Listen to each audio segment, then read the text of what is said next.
We choose this topic because we've seen how digital payments are rapidly transforming the way people travel. As tourists ourselves or as people observing the tourism industry, we notice that more travelers are relying on mobile wallets, contactless cards, and online booking platforms instead of cash. This shift isn't just convenient, it's shaping the entire tourism experience. After the pandemic, the push for touch-free, secure transaction became even more stronger. So we wanted to explore how these digital payments trends affect everything from small business in tourist areas to large international travel companies. We believe digital payments will play a huge role in making tourism faster, safer, and more accessible in the future. By focusing on this topic, we aim to understand not just how technology is changing travel today, but also how it can open now doors for innovation and growth in global tourism tomorrow. What are digital payments? Digital payments are paying without using of cash. Instead of giving coins or bills, people nowadays can use technology such as mobile wallet like GCash, Paymaya, or PayPal. They can now pay by using of QR codes, by using of cryptocurrency like Bitcoin, or they can easily tap their phone or card through NFC or contactless payment. How tourism has evolved with payment technology. First is cashless travel. Tourists no longer need to carry large amount of cash. Digital wallet like GCash, PayPal, Apple Pay, and mobile banking apps are widely accepted in hotels, restaurants, transport, and shops. This make travel safer, more convenient, and more efficient. Next is contactless payment. Credit and debit cards and smart devices now support tap-to-pay features. Travelers can pay instant for services like transportation, tours, dining without physical contact idea for hygiene and speed. Next is online booking and preferred services.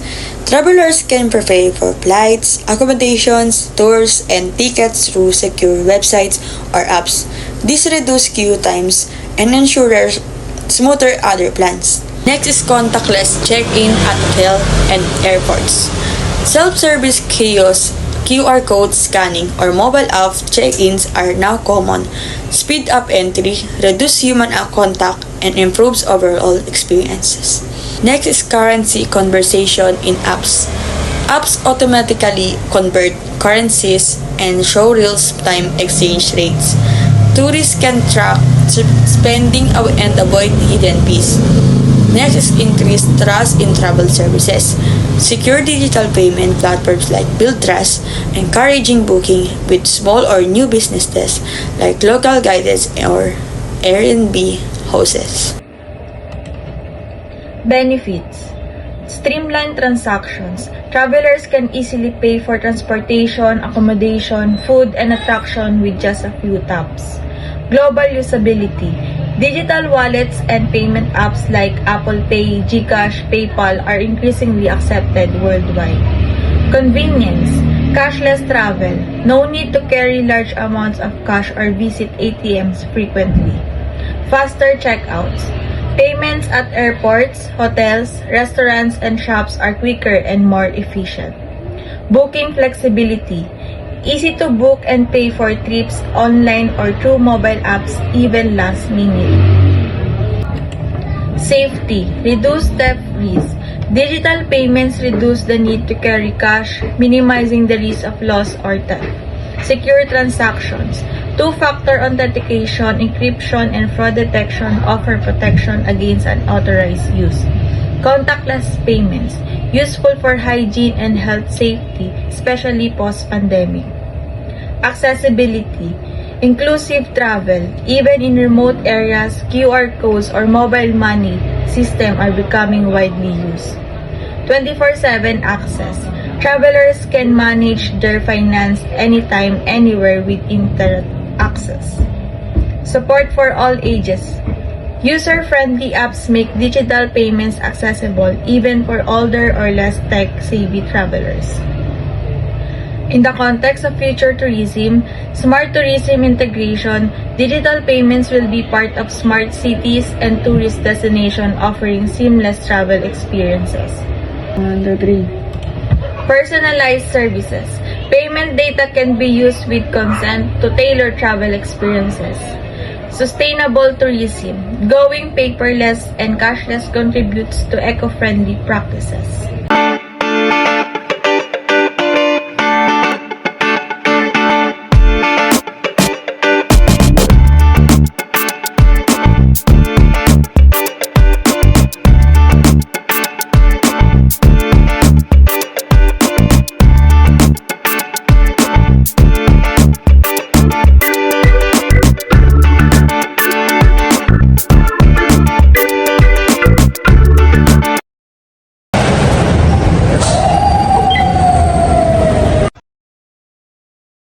Yun, nandito tayo ngayon sa park. Mag-aalap tayo ng mga taong gumagamit ng mga cashless payments. Kuya! Ayan si Kuya. Anong pangalan mo, Kuya? Wilmer. Pwede ko namin ma-interview? Pwede, boss. Isa ka ba sa mga gumagamit ng mga cashless payment kagaya ng mga Maya, Gcash? Oo, pero ang ginagamit ko talaga Gcash talaga. Oo? Ito siya. Oo nga, no? So, paano naging benefit sa'yo ng mga kaya, cashless payment? Sa akin naging convenient siya. Kasi, di ba mayroon tayong part na tinatamad talaga tayong lumabas para magbayad. Sa Gcash kasi pwede na tayo magbayad through online na, kumbaga ilalagay mo na lang yung number tas yung amount. Tapos yun na, pwede ka na lang kung ano yung gagawin mo. Galing, no? Ang galing pala ng cashless payment. Ang laki talaga ng tulong yan, no? Oo, kasi convenient talaga siya na di mo na kailangan talaga lumabas pa. Like, doon ka na lang kung nasan ka. Galing. Sige, Kuya. Salamat. Sige. Wala ka naman.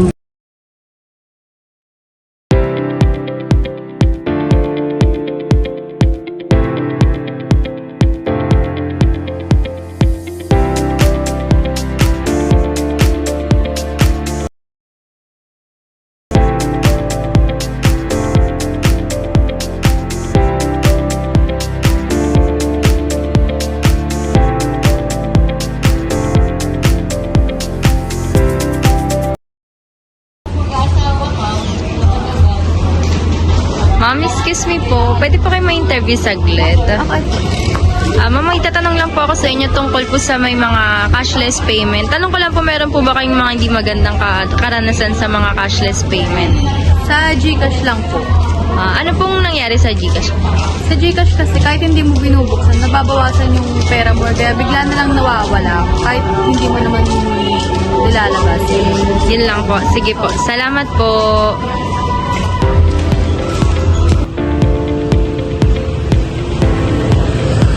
Ma'am, excuse me po. Pwede po kayo ma-interview saglit? Yes po.